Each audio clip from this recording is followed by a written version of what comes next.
मुझे नहीं समझ आई कि क्यों किया मुझे मना, क्योंकि इमरान खान साहब बाय नेम रिस्पोंडेंट हैं। पीटीआई इस की पार्टी नहीं है इस पिटिशन में। इस पिटिशन में इमरान खान साहब बाय नेम है, इसीलिए मैंने रिक्वेस्ट की थी अदालत को कि वो चूँकि बाय नेम है और वो अदालत को एड्रेस करना चाहते हैं, अदालत से कोई गुफ्तगू करना चाहते हैं, तो इनको इजाज़त दें। सर अगर एक और कानूनी मुद्दा है वो ले लीजिएगा। बैरिस्टर साहब के काजी साहब ने ये भी कहा कि जो पिछला फैसला था जस्टिस मुनीब ने जो लिखा था वो एक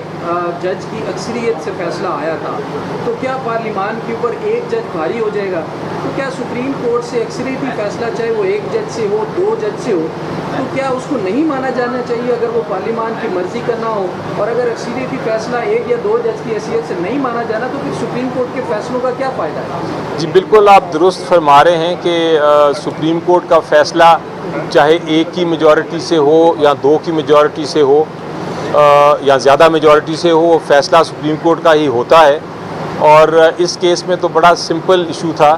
कि एक प्रेसिडेंट ने रेफरेंस भेजी और प्रेसिडेंट साहब की रेफरेंस के कुछ सवालात थे, उसके ऊपर एक अदालत ने ओपिनियन दे दी। दो जजेस ने एक तरफ ओपिनियन दी, तीन जजेस ने एक तरफ ओपिनियन दी, तो तीन जजेस का फ़ैसला जो है वो समझा जाएगा कि वही सुप्रीम कोर्ट की ओपिनियन है और वो ओपिनियन के मुताबिक फिर वापस भेज दिया गया। तो आज ये भी मौक़िफ़ बताया अदालत को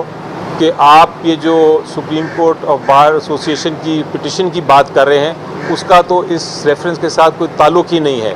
जो ओपिनियन थी जो प्रेसिडेंट की थी वो एक अलग प्रोसीडिंग्स थी और सुप्रीम कोर्ट बार की रेफरेंस की प्रोसीडिंग्स अलग थी, तो आप उस ओपिनियन को इस रिव्यू के ज़रिए नहीं छेड़ सकते। लेकिन बहरहाल ये हमने बताया तो है बेंच को बातें, लेकिन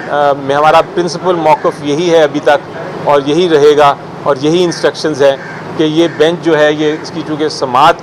इसकी जो तश्कील है वो दुरुस्त नहीं है, तो ये जो प्रोसीडिंग्स हो रही हैं, जो हियरिंग हो रही है, ये एक ऐसा बेंच कर रहा है जो कि कानून और आइन के मुताबिक वैलिड नहीं है। सर अगर 5 रुपये बेंच पे अगर कोई तब्दीली नहीं होती तो फिर पीटीआई का क्या मौक़िफ़ होगा? अगर बेंच में तब्दीली नहीं होती तो जिस तरह आप कह रहे हैं। जी हमने रिक्वेस्ट की है दोबारा से कि 18 जज जितने जजेस हैं सुप्रीम कोर्ट के बैठे, एक ऐसा प्रेसिडेंट है, उम्मीद यही है कि बाकी जो जजेस हैं वो बैठेंगे और बैठ के इसका मामले को सेटल करेंगे। इसका प्रेसिडेंट पहले भी है जहां सुप्रीम कोर्ट के जजेस बैठे हैं मेजॉरिटी पे और बैठ के उन्होंने फैसले किए हैं, तो हो सकता है कि ये सुप्रीम कोर्ट करे। सर आखिरी सवाल है कि आप जिस तरह से भाई अपन रुक जाएं यार, कितना सवाल करेंगे यार, सोलो कर लें यार, आप कोर्ट लगा कर बैठे। नहीं, मैं कह रहा हूँ, मैंने तो आज सजेस्ट किया है ओपन कोर्ट में, मैंने कहा है कि सारे बैठें और कम से कम जो बेंच पे बैठे थे जज साहिबान, उन्होंने अप्रिशिएट की है ये बात कि हाँ ये हमें करना चाहिए इस मामले को सेटल, और उन्होंने बल्कि उल्टा ये सजेस्ट किया है कि आप लोग भी, पॉलिटिशियंस भी, सियासतदान भी बैठें और आपस में गुफ्तगू करें। लेकिन इस वक्त इशू इतना सियासतदानों का शायद नहीं है, इस वक्त इशू ये है कि हमने इंस्टीट्यूशन सुप्रीम कोर्ट की जो है उसकी हिफाजत करनी है, उसको सेव करना है। जी बिल्कुल, अपील का हक़ है हमें। अभी जो भी फ़ैसले आ रहे हैं, आज सुबह भी फ़ैसले आए हैं, उस पर भी अपील हम दाखिल करेंगे और हमारे पास आर्टिकल्स जो हैं आइन के, उनके तहत भी हम डायरेक्ट पिटिशन्स भी करेंगे, क्योंकि मामला इधर ख़त्म तो नहीं होगा। आज जो भी फ़ैसला करेंगे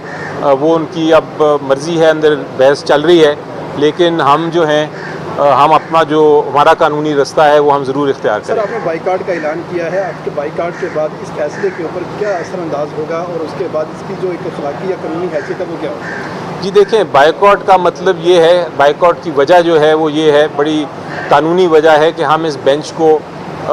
इस केस की समाअत या इस केस का फ़ैसला करने का हकदार नहीं समझते। हम समझते हैं कि बेंच वही होगा जो 3 मेंबर कमेटी, यानी जिसमें चीफ जस्टिस साहब भी, सीनियर प्यूनी जज जस्टिस मंसूर शाह साहब और जो नॉमिनी हैं जस्टिस अमीनुद्दीन साहब, तीनों लोग बैठ के कोई भी बेंच बना दें, उसमें फिर हम हमारा एक तरह से वो एतमाद है कि उस बेंच के सामने हम जाएंगे भी और हम पेश भी होंगे। बेशक यही बेंच क्यों ना हो, सवाल वो नहीं है, हम कोई पर्सन स्पेसिफिक बात नहीं कर रहा, मैं ना मैं करता हूँ कभी, ना मैं करूँगा। मैं बात कर रहा हूँ स्पेसिफिकली इस आइन और कानून की कि वो उसके तहत ये बेंच दुरुस्त बना दें तो हम उसके सामने पेश होकर ये बहस कर देंगे, वरना ये जजमेंट हमारी नज़र में मानी नहीं जाएगी और इवेंचुअली अदालत खुद, सुप्रीम कोर्ट इसको खुद सेटिसाइड कर देगा।